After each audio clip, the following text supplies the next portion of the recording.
louvado e a sua palavra aqui seja exaltada, Senhor, no nome santo de Jesus. Amém. Amém. Meus irmãos, hoje a gente vai falar somente nesse domingo acerca da Reforma Protestante, porque dia 31 de outubro é comemorado o dia da Reforma Protestante. Dia 31 de outubro vai cair sexta-feira, e nesse ano de 2025 vai fazer então 508 anos de reforma. Mas por que a gente fala sobre a Reforma Protestante? Por diversos aspectos. Um deles é para saber a sua origem. Hoje nós nos consideramos evangélicos protestantes, né? Por que isso? A Reforma Protestante, ela se deu por volta ali de 1500. Na realidade, 1517 é quando Martim Lutero ele prega na Catedral de Wittenberg 95 teses contra a prática de indulgências. E os historiadores concordam em dizer que naquele dia de 31 de outubro, quando Martim Lutero prega aquelas 95 teses, eles consideram então como o início da Reforma. Só que muito antes da Reforma houve a pré-reforma. Foram movimentos, porque na realidade o que foi a Reforma Protestante? Nada mais é do que um movimento onde os reformadores tentaram fazer com que a igreja voltasse à centralidade. Em nenhum momento os reformadores tiveram como intenção gerar uma nova religião, gerar um novo movimento, pelo contrário. Por exemplo, Lutero se rebelou contra as práticas de indulgências, uma prática da época que a gente vai conhecer mais aqui nessa noite. E portanto Lutero fala, cara, isso não tem a ver com a Bíblia, não tem a ver com o verdadeiro evangelho, nós precisamos voltar à centralidade. Então de fato, e antes mesmo da reforma, houve diversos irmãos que lutaram pela verdade, lutaram pela centralidade do evangelho e das escrituras e que foram mortos. Então diversos irmãos lutando para que a igreja voltasse à centralidade. Houve então um determinado momento onde esse movimento ganhou força e de fato teve grandes resultados. E alguns dos principais aspectos que contribuíram para que houvesse então a reforma, desde os pré-reformadores, irmãos que lutaram para que a igreja voltasse à centralidade. Por que esses irmãos lutaram? Porque, por exemplo, na igreja da época estava havendo a necessidade da igreja ter um líder máximo, um líder último que ditava a regra, que por exemplo era a figura do Papa. E os irmãos estavam olhando para a palavra de Deus e falando, não, nós precisamos voltar à centralidade, isso não tem sentido com o verdadeiro evangelho. Por exemplo, também a autoridade da liderança da igreja, no caso o magistério, o Papa, fundida com a política, com o Estado. Então não mais se tornou uma liderança apenas religiosa, mas uma liderança governamental, política. E isso gerou diversos malefícios. Haviam impostos papais que iam contra a palavra de Deus. Então esses foram motivos que os irmãos estavam se levantando para que então a igreja voltasse para a centralidade. Havia algo muito triste, que a gente não tem dimensão de como funciona isso, que era o cativeiro da palavra. O que é o cativeiro da palavra, Filipão? Nada mais é do que apenas certas pessoas terem acesso à palavra de Deus. Porque na época a Bíblia era escrita em latim, e apenas aqueles que sabiam então o latim poderiam ler a Bíblia e explicar a Bíblia. Então a Bíblia ficou cativa à liderança da igreja, e aqueles pré-reformadores e reformadores lutaram contra isso. Espera aí, todos precisam ler, se debruçar sobre a palavra de Deus. E hoje a gente não tem dimensão do que é não poder ler uma Bíblia. A gente não tem dimensão disso. Havia, por exemplo, também a mediação usurpada, onde os santos, por exemplo, sacerdotes e até Maria, mãe de Jesus, a igreja estava se colocando como um intermediador até Deus. E os reformadores vão se levantar dizendo que não, é somente Jesus. E talvez o principal motivo que se deu à reforma foi o entendimento errado acerca da salvação. Por exemplo, considerar que para nós sermos salvos é necessário obras, é necessário fazer para conquistar.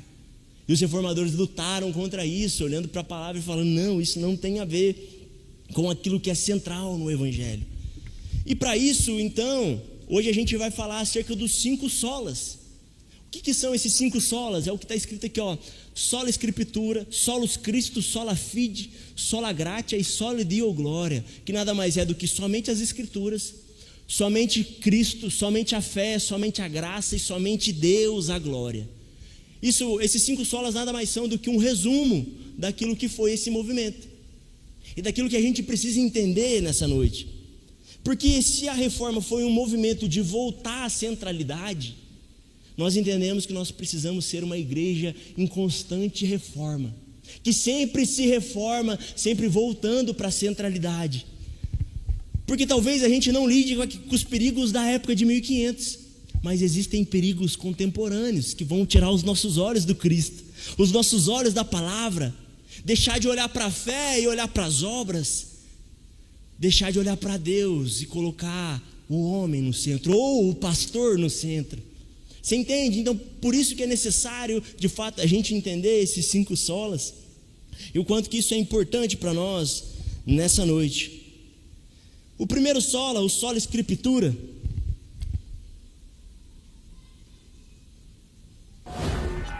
pode passar, Rafa? Hoje a gente trouxe no telão para ficar mais didático, e todo mundo sair daqui de fato entendendo, e ministrado pelo Espírito. Por que os reformadores lutaram para que então houvesse a necessidade do sola Escritura, ou do somente as Escrituras, ou o somente a Bíblia? Porque na igreja da época estava havendo problema com relação à autoridade. Quem dita a regra para nós?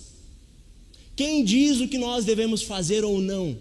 A igreja da época estava colocando algumas coisas no mesmo patamar do que a Bíblia, e às vezes até acima da Bíblia. Por exemplo, a liderança da igreja tinha mais voz do que a Bíblia.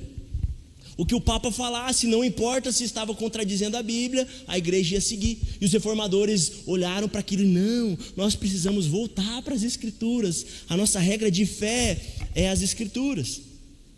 Então a resposta ao problema no quesito da autoridade sobre a igreja, os reformadores lutaram para afirmar que, por exemplo, o Papa, ele não era infalível.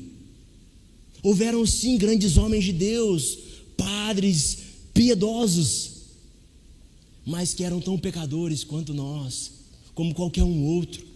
Então, qualquer homem não era infalível, mas também a tradição não era infalível, porque havia dependência da tradição, daquilo que os outros homens de Deus haviam falado. Eles colocavam aquilo num patamar de autoridade acima da Bíblia.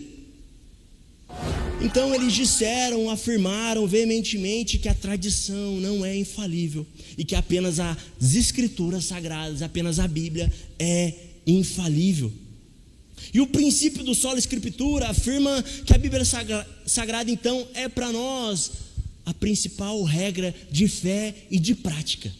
Não é aquilo que o pastor fala. Pode ser aquilo que o pastor fala se tiver na palavra de Deus. Então a nossa fonte de autoridade, de fé e de prática vem das Escrituras. E esse ponto retoma algumas características das Escrituras que já haviam sido observadas muito antes pelos pais da igreja. Por exemplo, como Agostinho e grandes teólogos, irmãos da época, dizendo, por exemplo, que a gente precisa entender nessa noite a Bíblia, ela é inspirada por Deus. O que quer dizer isso, Filipão? Isso significa então que os homens que escreveram a Bíblia, seja ele Moisés, Paulo, os profetas, esses homens que escreveram a Bíblia foram inspirados por Deus através do Espírito Santo.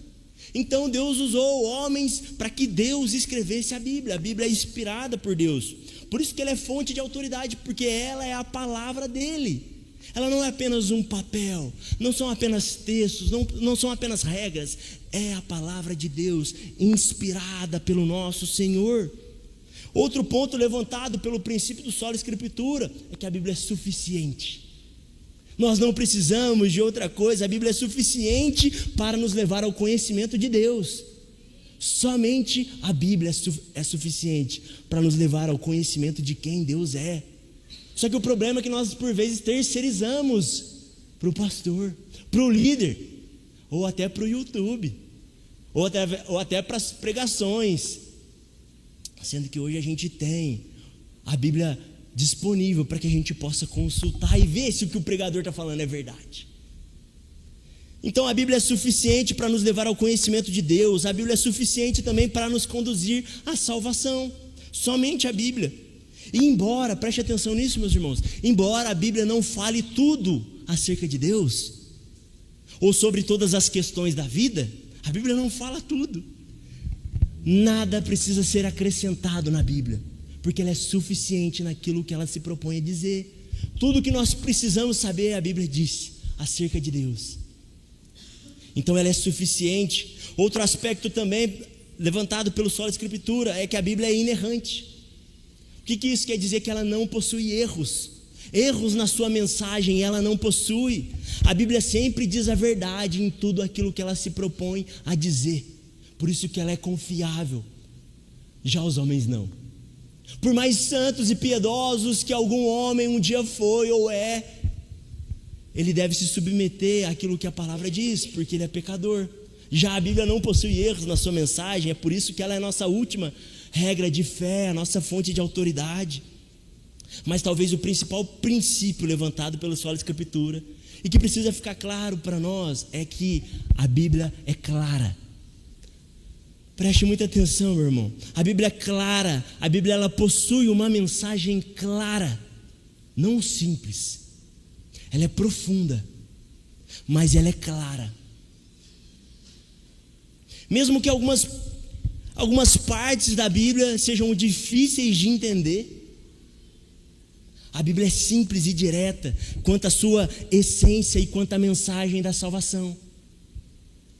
Então, na época, apenas aqueles que sabiam latim podiam ler a Bíblia e de alguma forma entender da Bíblia. E a Bíblia se tornou distante dos mais pobres. E eles achavam imerecedores e incapazes de entender a Bíblia. Só que a gente está aprendendo a verdade nessa noite, que a Bíblia é clara, todos podem ler, interpretar, entender e se parecer ainda mais com o Senhor, ainda mais com Jesus. E essa verdade é o que nos leva naquilo que o Flavinho falou na abertura do culto, no princípio do livre exame das Escrituras, no qual todo o cristão tem o direito e principalmente o dever de se debruçar, interpretar e aplicar as Escrituras na sua vida. Por isso que a gente não terceiriza o conhecimento, sendo que a gente já tem a palavra falando conosco. Basta a gente ler, já que ela não falha, já que ela é clara. Nós precisamos nos debruçar diante dela, entender aquilo que a Bíblia está falando para nós. Outro princípio extremamente importante, resgatado pela Reforma e pelo Solo Escritura, é que todos nós somos sacerdotes. O véu já foi rasgado, Jesus já acessou o lugar santo, e por meio dele agora nós podemos acessar qualquer um, apenas com fé e arrependimento, nós podemos acessar esse lugar que antes somente alguns sacerdotes acessavam. Então todo cristão tem o mesmo direito espiritual perante as Escrituras. Um pastor não tem mais direito do que o outro. Um papa, um padre não tem mais direito do que o outro. Um teólogo não tem mais direito do que o outro. Todo cristão tem o mesmo direito de se debruçar sobre as Escrituras e aprender de quem é Jesus. Então, o que nós jamais podemos fazer é gerar um intermediador ou depositar sobre alguém a fonte do conhecimento de Deus, já que Ele falou tudo aquilo que nós precisamos saber dEle. Leia comigo, por favor, abra sua Bíblia em 2 Timóteo 3. Quem não trouxe a Bíblia vai ser projetado aqui. 2 Timóteo 3, a gente vai ler versículo 15 ao 17.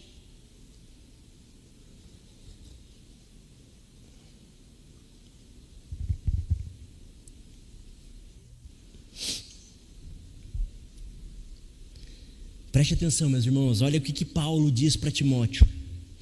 Porque desde criança, Timóteo, você conhece as sagradas letras, você conhece a Bíblia, Timóteo, desde criança você conhece as Escrituras, que são capazes de torná-lo sábio para a salvação mediante a fé em Cristo. Percebe? Timóteo, você não conhece as palavras do que os outros disseram, que são palavras que te tornam sábio para a salvação. Não, Timóteo. Você conhece as sagradas letras que são capazes de torná-lo sábio para a salvação mediante a fé em Cristo. Versículo 16: toda a escritura é inspirada por Deus e útil para o ensino e para a repreensão, para a correção e para a instrução na justiça, para que o homem de Deus seja plenamente preparado para toda boa obra. A Bíblia é suficiente, meus irmãos, para nos dar todo o conhecimento necessário acerca de Deus e da salvação, mas somente a Bíblia. O que nós podemos fazer? Expor a Bíblia, para que a Bíblia então chegue aos nossos irmãos. Já viu aquele ditado? Talvez você seja a única Bíblia que aquele seu irmão, aquele seu amigo do trabalho vá ler. Então não venha com novos ensinos, expõe a Bíblia, fale da Bíblia o tempo todo, porque é somente ela que é capaz de nos levar ao conhecimento perfeito de Deus e o conhecimento necessário à salvação. A Bíblia é a verdadeira palavra de Deus, que conduzia Timóteo desde criancinha ao conhecimento da salvação e que pode conduzir qualquer um de nós aqui. A Escritura, portanto, é a única fonte fiel de ensino do Evangelho e nada pode contradizê-la. A Bíblia é a única fonte fiel e verdadeira para repreensão, correção, instrução, para toda boa obra e conduta cristã. Amém? Amém? Amém. Portanto, meus irmãos, nossa regra de fé se chama Bíblia. Nossa fonte de autoridade se chama Bíblia. Nossa regra de conduta e prática se chama Bíblia. E a pergunta que fica de aplicação para mim e para a sua vida é: será que nós temos colocado alguma tradição acima da palavra de Deus? Como assim, Filipão? Tem às vezes aspectos religiosos que a gente leva para a nossa vida, que nem sequer está na palavra, mas a gente aprendeu naquela igreja quando a gente era criancinha a fazer daquele jeito. Mas a pergunta é: aonde está na Bíblia? O que a Bíblia diz sobre? Existe alguma tradição acima da palavra de Deus na sua vida?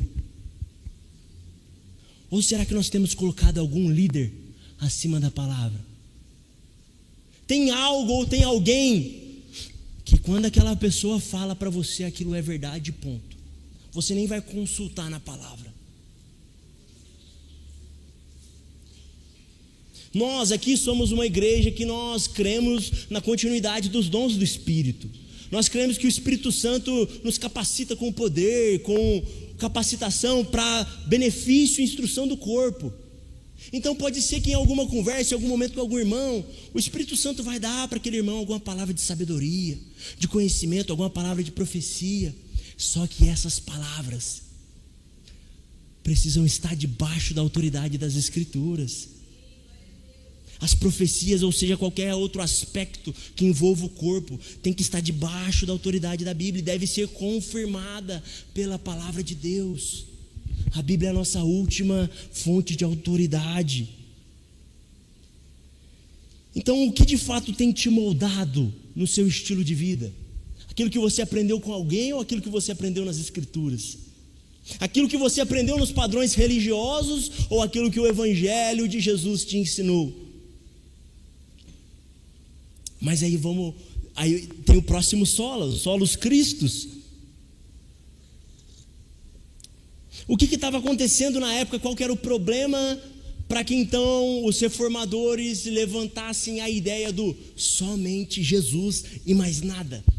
O que estava acontecendo? Haviam na igreja da época de ensino e na teologia o ensino de diversos mediadores. Por exemplo, os santos. Por exemplo, Maria. Por exemplo, o sistema de obras. As suas obras são capazes de te levar até Deus. É um falso ensino. E a resposta a esse problema foi somente Cristo. Os reformadores afirmaram dizendo que somente Jesus é o nosso único mediador. Jesus é o único acesso ao Pai. Leia comigo, por favor, João 14, 6. Jesus respondeu.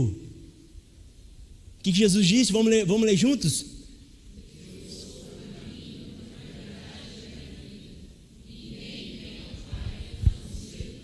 Amém?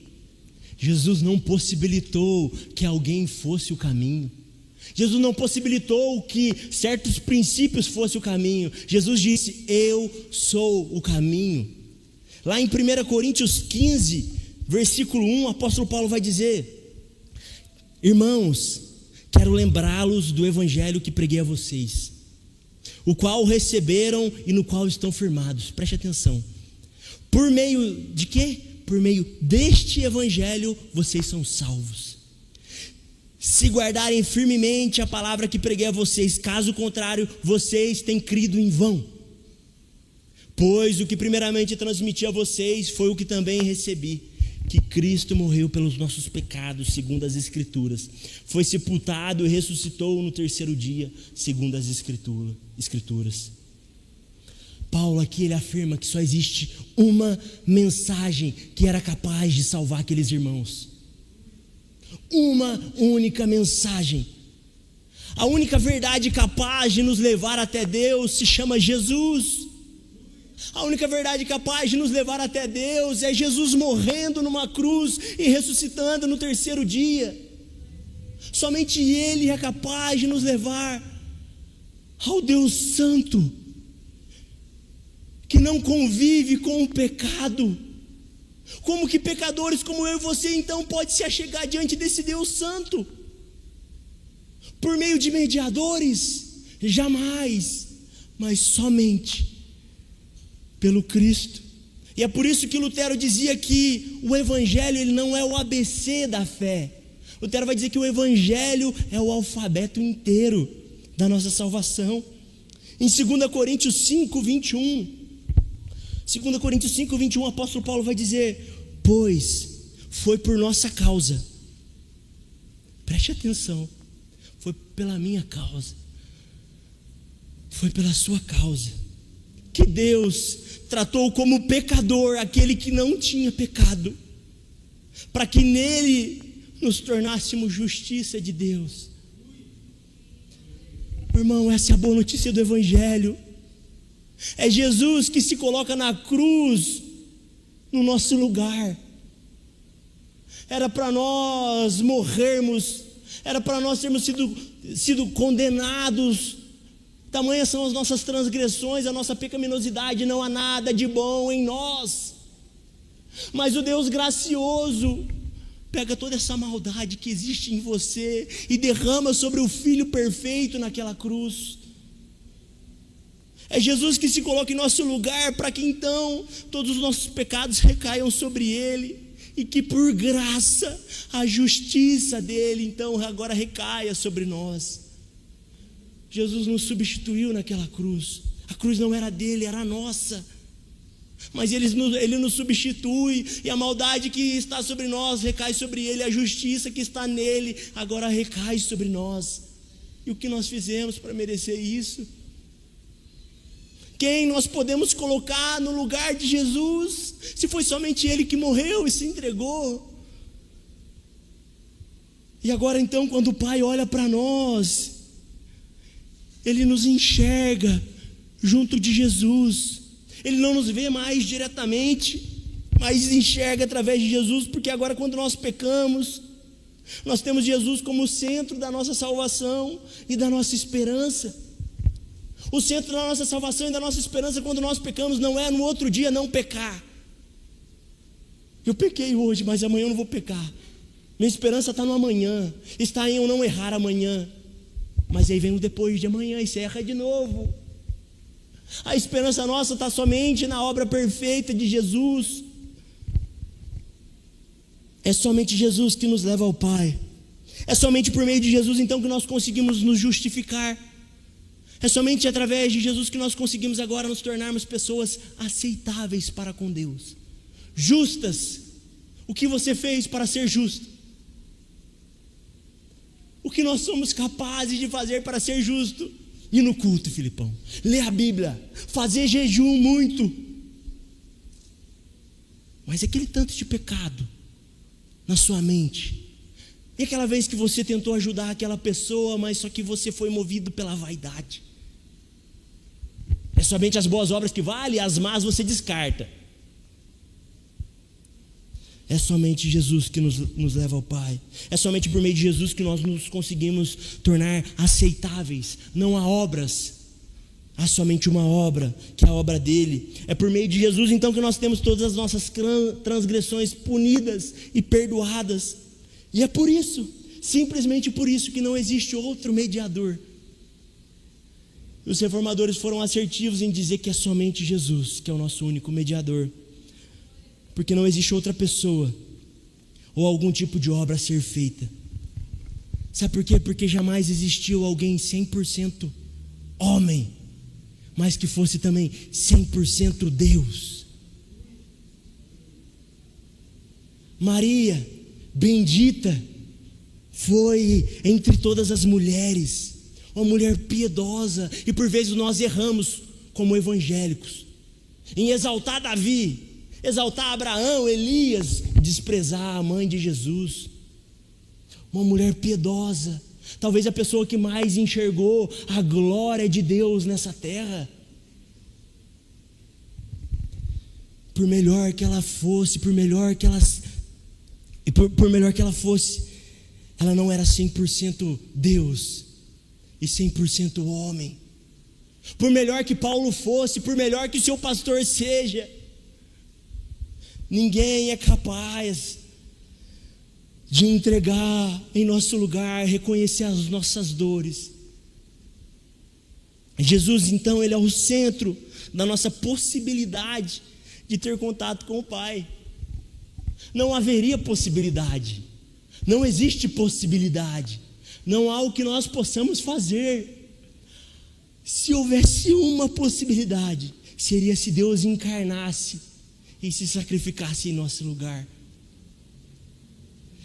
Então não é mais pelo sacrifício de nenhum outro animal, não é mais pelo sacrifício ou pelo esforço humano, e nunca foi, mas unicamente por aquilo que Jesus fez na cruz.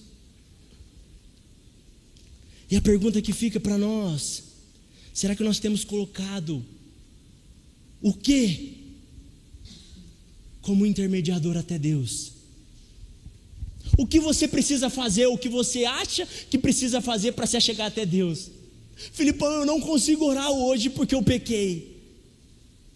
Meu irmão, sabe o que você está dizendo? Você está dizendo que o seu pecado é maior do que a obra perfeita de Jesus, e o caminho perfeito que Ele possibilitou está sendo destronado e desmanchado pelo seu pecado.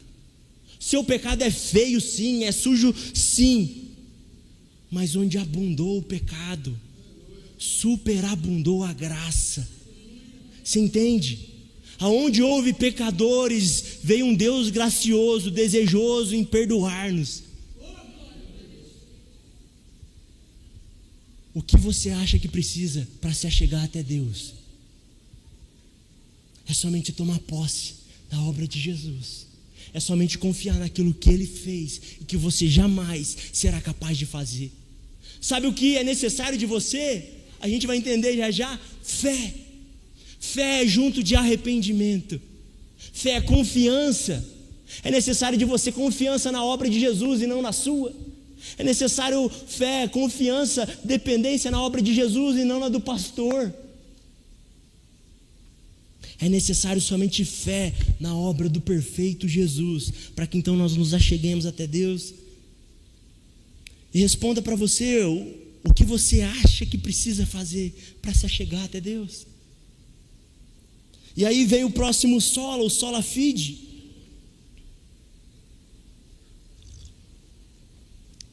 O somente a fé. Porque qual que era o problema que havia na época? Para que então os reformadores enfatizassem que é somente pela fé. Havia a visão romana da época, onde se misturava fé e obras. Onde a turma estava dizendo, não é necessário somente a fé, mas também que você faça coisas para se achegar até Deus. Isso é o que os teólogos vão chamar de pelagianismo. Pelagianismo foi a teologia de um homem chamado Pelágio, onde ele disse que era necessário sim nós fazermos coisas, ou que Deus não nos aceitaria se nós não nos dedicássemos em boas obras. Mas isso, muito antes de ser questionado pelos reformadores, foi questionado lá atrás por Agostinho. Santo Agostinho disse para Pelágio: não, Pelágio, você está errado. Não há o que nós possamos fazer para nos achegarmos até Deus. É somente depositar a fé naquilo que Jesus fez. As obras vêm depois, Pelágio. As obras é consequência da nossa fé. E a resposta então ao problema de fé misturada com obras para a salvação, os reformadores respondendo que não, é somente pela fé, independente de obras. Na reforma então uma das doutrinas mais centrais foi a justificação pela fé. Olha o que diz lá em Romanos 1, versículo 16. Olha o que Paulo vai dizer nesse texto poderoso. Percebe que a gente não está falando aqui coisas que a gente acha. A gente está expondo aquilo que a Bíblia deixa claro para nós. Então percebe o que Paulo vai dizer em Romanos 1,16. Não me envergonho do Evangelho, porque é somente o Evangelho que é o poder de Deus para a salvação de todo aquele que crê, primeiro do judeu e depois do grego, porque no Evangelho é revelada a justiça de Deus, uma justiça que do princípio ao fim é pela fé, como está escrito: o justo viverá pela fé, não por obras. Paulo aqui ele deixa claro que o Evangelho é o poder de Deus então para a salvação de todo pecador, mas somente a salvação daquele que crê, não daquele que faz algo. Percebe? É aquele que crê. Olha o que Paulo diz em Romanos 3:28. Romanos 3:28. Concluímos, pois, que o homem é justificado pela fé, independente das obras. Concluímos, pois, que o homem se torna justo. Concluímos, pois, que o homem agora se torna aceitável diante de Deus somente pela fé, independente das obras. E Paulo lidou muito com isso, com os Gálatas. Sabe o que estava acontecendo? Havia uma igreja lá na Galácia, e Paulo escreveu uma carta para essa igreja, uma igreja como a nossa, cheios de irmãos piedosos, que tinham depositado a fé em Jesus, que criam em Jesus. Só que começou a chegar falsos ensinos para esses irmãos. Quais são esses falsos ensinos? Dizendo que eles precisavam fazer coisas para merecer a salvação. Certos irmãos estavam chegando para ele dizendo que: você já circuncidou? Não? Então você não vai ser salvo. Não basta a sua obra de Jesus, você também precisa circuncidar para ser salvo. É como se chegasse até nós hoje alguém dizendo: você já batizou? Não? Então jamais você vai ser salvo, porque está no batismo o poder. Ah, você já jejuou essa semana? Não? Então você não vai ser salvo. Havia esse falso ensino no meio da igreja da Galácia. Mas olha o que Paulo está dizendo lá em Gálatas 2,16. Ele responde àqueles irmãos. Paulo vai dizer: sabemos que o homem não é justificado, não se torna aceitável diante de Deus pelas obras da lei, mas sim pela fé somente em Jesus. Assim nós também cremos em Cristo Jesus para sermos justificados pela fé em Cristo, não pelas obras da lei, porque pelas obras da lei ninguém será justificado. Gálatas 5,6, olha o que Paulo continua dizendo em Gálatas 5,6: porque em Cristo Jesus nem a circuncisão nem a incircuncisão tem efeito algum, mas somente a fé que atua pelo amor. E é por isso então que os reformadores estavam dizendo: não há o que nós sejamos capazes de fazer para contribuir à nossa salvação, ou para que Deus considere a possibilidade de olhar para a gente e falar: ah não, o Rodrigão, homem de Deus, jejuou tantas vezes, leu a Bíblia tantas vezes, foi no culto tantas vezes, ele vai ser salvo. E aí eles abriam as escrituras e falavam: não, em Cristo Jesus nem a circuncisão nem a incircuncisão tem efeito algum, mas somente a fé que atua pelo amor. As obras, meus irmãos, entenda de uma vez por todas, porque a gente vai lidar com isso até o fim da vida. A gente tem uma tendência de sermos religiosos legalistas. A gente sempre inverte. A gente tem um coração idólatra. E por vezes a gente vai inverter a ordem das coisas. Entenda de uma vez por todas que as obras, elas são a consequência da salvação. A consequência da fé no Cristo. As obras são a prova de uma verdadeira fé. Filipão, como eu sei se eu sou salvo? Como eu sei se eu depositei toda a minha fé em Jesus? Olhe para as suas obras. Pelas obras conhecerá a verdadeira fé. É o que Tiago vai dizer. Então por isso que não existe salvação no sentido agora de consequência, de fruto, sem obras. Não existe. Não existe fé sem obras, porque a partir do momento que a gente então deposita fé no Senhor, crê nele, entendendo que nós não somos capazes de fazer nada, agora em resposta a essa graça, eu preciso ir mais no culto, porque eu preciso conhecer mais desse Deus. Não é para conquistar favor. Eu preciso orar mais, porque eu preciso estar mais perto desse Deus gracioso, amoroso, que me amou. Eu não preciso orar mais para conquistar favor. Eu preciso jejuar agora sim, todos os dias, quanto mais, melhor, porque eu quero conhecer mais desse Deus.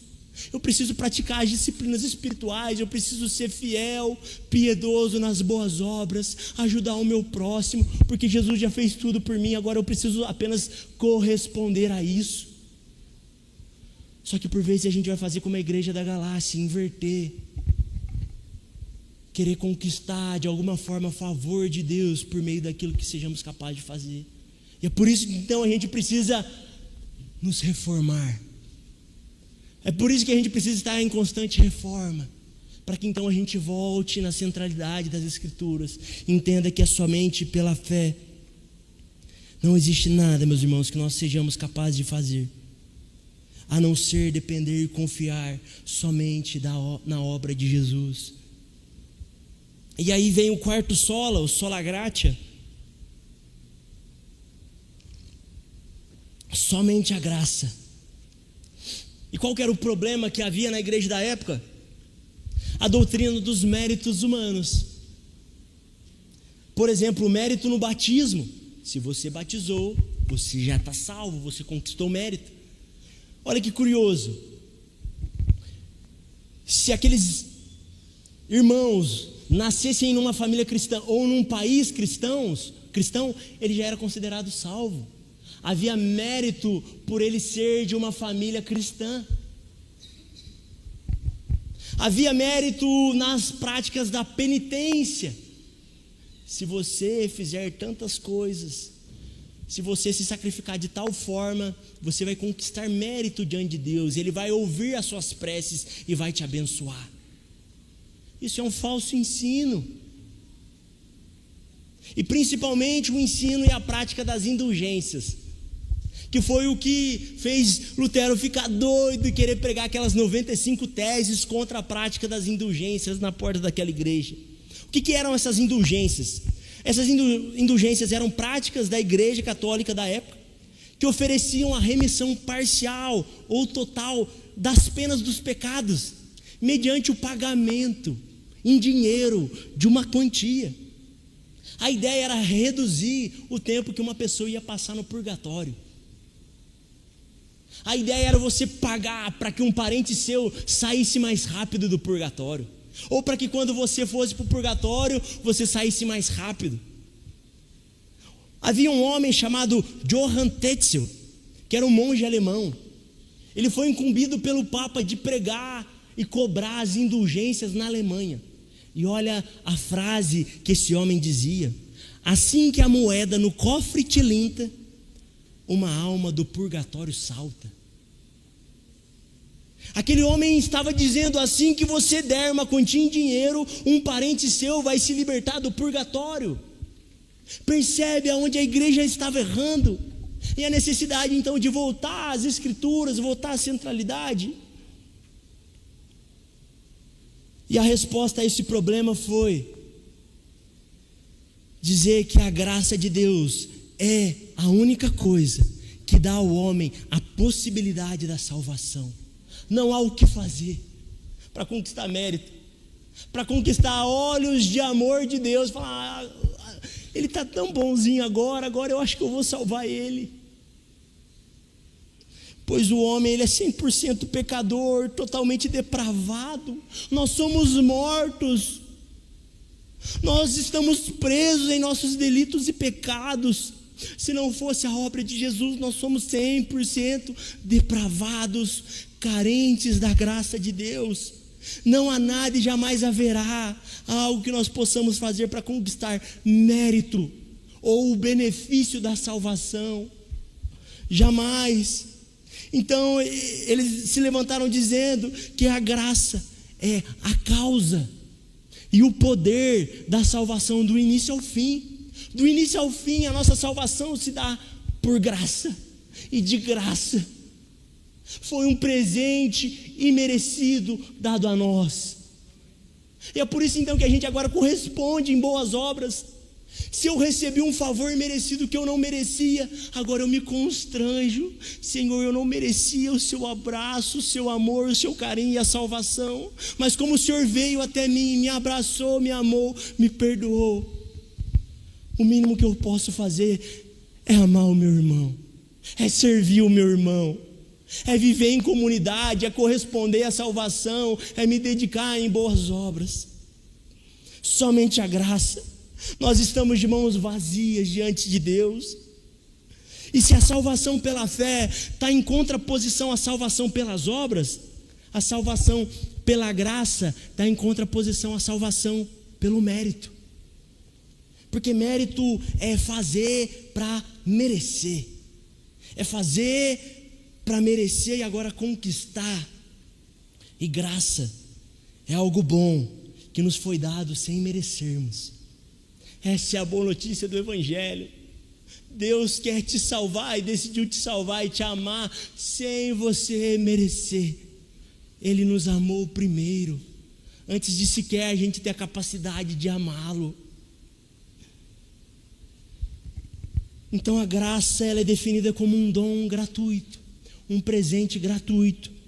Olha o que diz Paulo lá em Romanos 3, 24. Romanos 3, 24. Sendo justificados, sendo agora aceitáveis, pessoas justas diante de Deus, gratuitamente, por aquilo que nós fizemos? Não, por sua graça, por meio da redenção que há na obra de Jesus. Percebe? É somente Jesus, é só os Cristos, e é somente pela graça. Como que nós acessamos isso? Somente pela fé. A salvação se dá para nós, meus irmãos, de forma gratuita. Não pagamos para ter a salvação. Não existe mérito pessoal. Nós não fazemos por onde, porque nos é entregue de graça. E é por isso que a graça é espantosa. É por isso que o Evangelho é essa boa notícia que de fato é um absurdo. E contrapõe tudo que nós entendemos de lógica. Porque nesse mundo, para alguém fazer um favor para nós, nós precisamos merecer. Mas como que explica um filho que se rebela contra o pai, que por vezes, quando o pai pega no colo, o filho dá um tapa na cara do pai, mas o pai continua o amando, sem sequer ele merecer, apenas porque ele é filho? Isso é graça. Isso é favor merecido, um amor incondicional que é dado de graça. Esse é o absurdo do Evangelho. Olha o que Paulo diz em Efésios 2, 4. Acompanhe no telão, por favor. Efésios 2, 4 ao 9. Esse texto é poderoso, meus irmãos. Todavia Deus, por ser rico em misericórdia, por causa do seu grande amor, amor de Pai, com que nos amou, Ele deu-nos vida com Cristo. Quando? Quando ainda nós estávamos mortos em nossas transgressões. Ele não nos deu amor quando nós poderíamos fazer algo. Ele nos amou quando nós ainda estávamos mortos em nossas transgressões. Pela graça vocês são salvos. Deus nos ressuscitou com Cristo e com Ele nos assentou nas regiões celestiais em Cristo Jesus, para mostrar nas eras por vir a incomparável riqueza da sua graça, demonstrada na sua bondade para conosco em Cristo Jesus. Pois pela graça, somente pela graça, vocês são salvos, somente por meio da fé. E isto não vem de vocês, é dom gratuito de Deus, não por obras, para que ninguém se glorie. Isso não é o Filipão que está dizendo, isso é a palavra do Senhor. Fomos alcançados quando ainda estávamos mortos. E se você até hoje não entendeu que você foi alcançado, e essa mensagem está mexendo no seu coração, a boa notícia é: você que está preso em seus pecados, o Senhor quer te alcançar nesse lamaçal de pecado, não por aquilo que você é capaz de fazer, mas por graça, como um pai ama um filho com amor incondicional. O que pensar disso? Será que por vezes nós pensamos em fazer boas coisas, achando que nós conquistaremos mérito diante de Deus? Olhe para a sua vida, faça essa autoanálise, vê o quanto você está cheio de religiosidade, legalismo, o quanto você está sendo incendiado, impactado pelo amor divino que é gracioso e que foi concedido a você de graça, sem sequer você merecer. E isso nos coloca também, meus irmãos, num patamar de igualdade. O pastor não é superior. Aquele irmão que formou no seminário não é superior, porque a graça nos coloca num patamar de igualdade, dizendo que ninguém consegue, e por isso que foi nos dado de graça a salvação. E por último, vem o soli Deo glória, o último sola. Somente Deus a glória. E esse quinto sola, na realidade, ele é uma espécie de resumo dos outros solas. Porque se nós entendemos que Maria, mãe de Jesus, é a nossa intermediadora e intercessora, ela recebe a glória. Se nós entendemos que os santos nos levam até Deus, eles merecem a glória.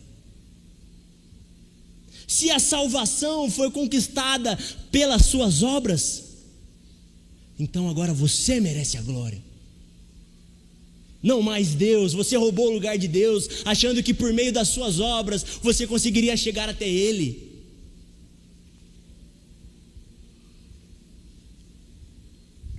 Se o homem consegue se tornar mais piedoso devido às suas penitências, então a glória é sua através dessas ações. Isso de alguma forma se torna idolatria. Porque idolatria nada mais é do que adorar as coisas criadas no lugar do Criador. A gente é bom em apontar o dedo, por vezes para os irmãos católicos, e dizendo: porque eles cometem idolatria. Meu irmão, está na raiz do ser humano ser idólatra. E por vezes nós temos que vigiar. Porque quando nós achamos que nós conseguimos fazer coisas para se chegar até Deus, e a glória não mais fica a Ele, mas nas nossas obras, nós estamos acima de Deus. Nós estamos adorando a nós mesmos no lugar do Criador. Quando nós achamos que nós precisamos do pastor para tudo, o pastor se tornou um Deus e nós estamos adorando a Ele no lugar do Criador. Idolatria é adorar as coisas criadas no lugar do Criador.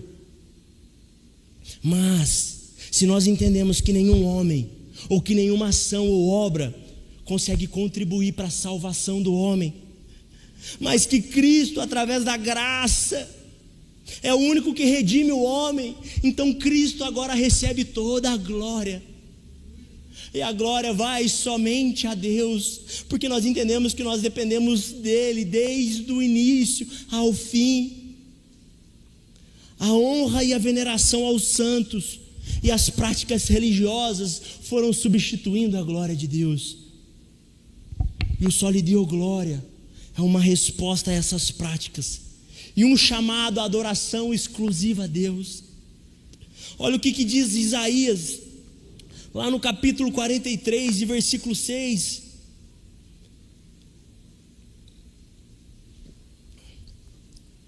Direi ao norte, entregue-os, e ao sul, não os retenha. Preste atenção, meus irmãos, de longe tragam os meus filhos, e dos confins da terra as minhas filhas, todo aquele que é chamado pelo meu nome, a quem criei para a minha glória. É Deus falando. Todos os seres humanos a quem criei para a minha glória. A Bíblia é clara em dizer, meus irmãos, em criar toda uma narrativa, toda uma história, para afirmar que nós fomos criados única e exclusivamente para a glória de Deus. O fim último e o fim principal do homem, o fim último e principal do ser humano, da raça humana, é glorificar a Deus. Não é ter sucesso financeiro, não é ter sucesso profissional. O fim último e principal do homem é glorificar a Deus. E é por isso que Paulo, lá em 1 Coríntios 10, 31, ele vai dizer: assim quer vocês comam, ou quer vocês bebam, ou quer vocês trabalhem, tenham filhos, se casem, quer vocês façam qualquer outra coisa, façam tudo para a glória de Deus. Afinal, vocês foram criados para isso. Não pense que glorificar a Deus é fazer coisas religiosas. Não, meus irmãos, glorificar a Deus no ordinário, junto do seu cônjuge ao acordar, no seu trabalho. E a reflexão que fica então: como nós podemos glorificar a Deus onde nós estamos? Onde nós podemos ser luz? Ou será que o que nós temos feito tem glorificado a Deus? É possível glorificar a Deus do jeito que eu estou vivendo? O que nessa noite eu preciso abandonar? Porque eu não estou glorificando a Deus, eu estou sendo o centro da minha vida. Tudo é para mim, é o que eu quero, é o que eu penso. Não é mais para Deus, não é mais para o outro.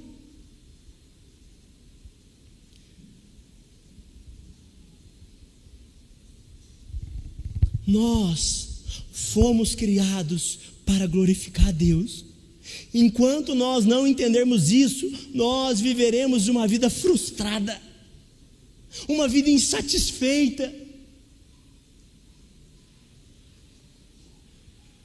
Meu irmão, se nós pegarmos um parafuso e acharmos que ele precisa voar, ele não consegue.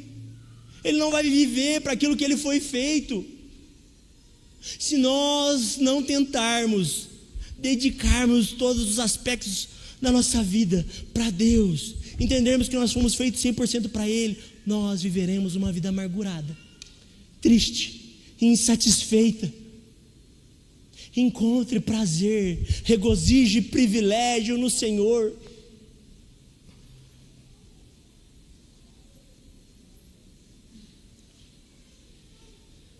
E a pergunta que fica para nós de reflexão nessa noite: existe algo na sua vida que tem roubado a glória de Deus?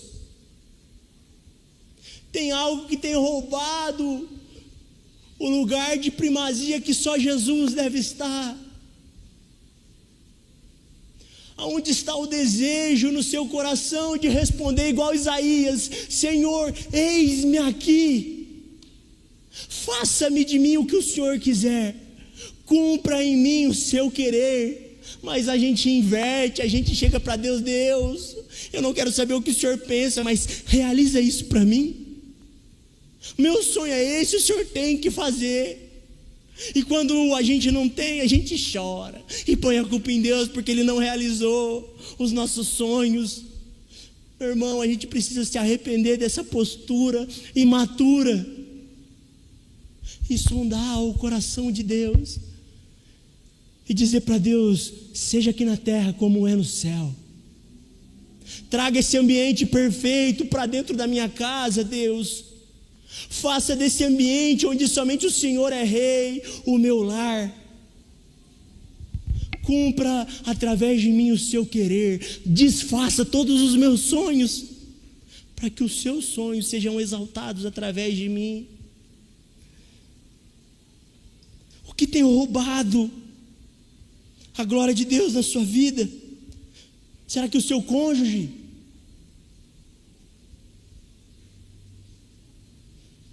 Ou o dinheiro? Jesus disse que a gente não consegue, não pode servir a dois senhores. Por vezes nós tratamos Deus como um ídolo, para ter mais, para conquistar mais, para ser mais sucedido, para ter um melhor salário. A gente às vezes dá o dízimo e a oferta para que Deus abra as portas e a gente ganhe mais, ao invés da gente entender: Senhor, obrigado por tudo que eu já tenho. O dízimo é a resposta de agradecimento, a oferta é a resposta de agradecimento. Cumpre em mim o seu querer, Pai. Sonda em mim para ver se há algum caminho mau, e para que eu reforme a minha vida e volte à essência daquilo que é central. Tudo que rouba o lugar de Deus na nossa vida rouba a nossa alegria e o nosso contentamento. O mundo, Satanás e o pecado, eles são mestres em tentar fazer com que a gente tire os olhos de Deus. O que tem feito você tirar os olhos do Senhor? O que tem feito você tirar os olhos do Senhor? O que tem feito você distanciar daquele primeiro amor que um dia você viveu, onde tudo que você queria era só chorar diante da presença de Deus, se derramar diante dEle, dizer que Ele é lindo, que Ele é maravilhoso? O que tem roubado, o que tem nos distanciado de Deus? Esse sistema caído, Satanás e o pecado, eles são especialistas em tentar fazer com que a gente se alegre com tudo que é diferente de Deus. E por vezes é com coisas boas, só que a gente deturpa essas coisas boas.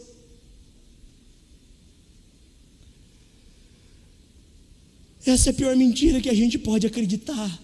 Achar que as coisas dessa terra podem nos preencher ou nos fazer felizes. Tem coisa mais piedosa e santa, meus irmãos, do que ter uma família abençoada, que honre ao Senhor. Mas se essa família nos distanciar de Deus, de que vale? Tem coisa mais santa e piedosa do que congregar, estar junto com os irmãos, do que ler a Bíblia. Mas a gente inverte, a gente é mestre em inverter, em fazer com que a oração seja um meio de idolatria e de barganha. Por isso que a gente precisa se arrepender. E nós fomos feitos para Deus, e só seremos 100% satisfeitos somente nele. Nossa vida só terá sentido se nós vivermos 100% voltados a glorificar ao Senhor. Eu gostaria que você se colocasse de pé para a gente encerrar.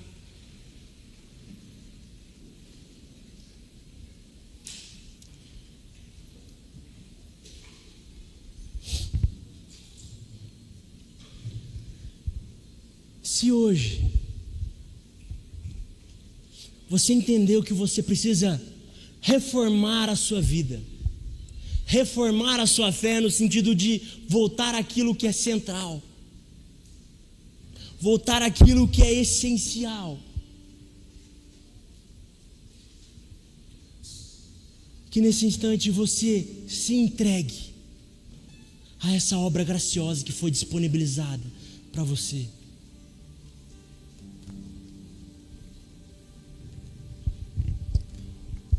Feche seus olhos, por favor. Faça uma autoanálise da sua vida. Esse é o momento agora de entrega. Esse é o momento de arrependimento. Uma oportunidade que não pode ser desperdiçada, para a gente realinhar nossa vida, para a gente reformar e voltar àquilo que é essencial, aquilo que é central. Peça agora para o Espírito Santo te revelar aquilo que tem feito você tirar os olhos do Senhor. O que tem te feito afastar de Deus?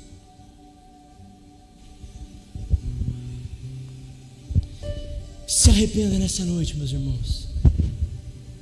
Faça uma oração de entrega, de arrependimento. Senhor Jesus, nesse instante, Pai, nós queremos nos arrepender. Mas primeiro, traga agora à nossa memória os nossos pecados. Se tem irmão aqui no nosso meio que tem se achado suficiente em si mesmo, capaz de se achegar até a Ti, mostre para ele os pecados mais internos do seu coração, Pai. Nos mostre o quanto nós necessitamos de Ti, e que nessa noite agora a gente se arrependa, que a gente volte para aquilo que é essencial, entendendo que a Bíblia é a nossa fonte de autoridade. Ninguém pode contradizê-la ou ser fonte de autoridade para nós. Nós devemos lê-la, aplicar em nossas vidas para que pareçamos ainda mais contigo, Senhor. E que é somente por meio de Jesus, não por meio de obras, não por meio daquilo que alguém um dia fez. É somente através de Jesus que nós podemos chegar até Ti, ó Pai. É somente por meio da fé e de graça, não por mérito, para que a nossa vida seja um culto a Ti. Senhor, que haja agora uma disposição em nossos corações em nos entregarmos a Ti. E se tem alguém aqui nessa noite que nunca entregou a vida a Ti, Pai, que essa mensagem, que essa boa notícia foi uma novidade, que essa pessoa agora fale com a sua boca e principalmente com o seu coração, que ela quer viver agora uma vida voltada a Ti, Pai. Resgate esse coração, cele esse coração, para que de fato nós vivamos uma vida que seja um culto, um altar a Ti, no nosso lar, no nosso trabalho. Que tudo que façamos, que em tudo isso nós possamos Te glorificar, Pai, de todo o nosso coração.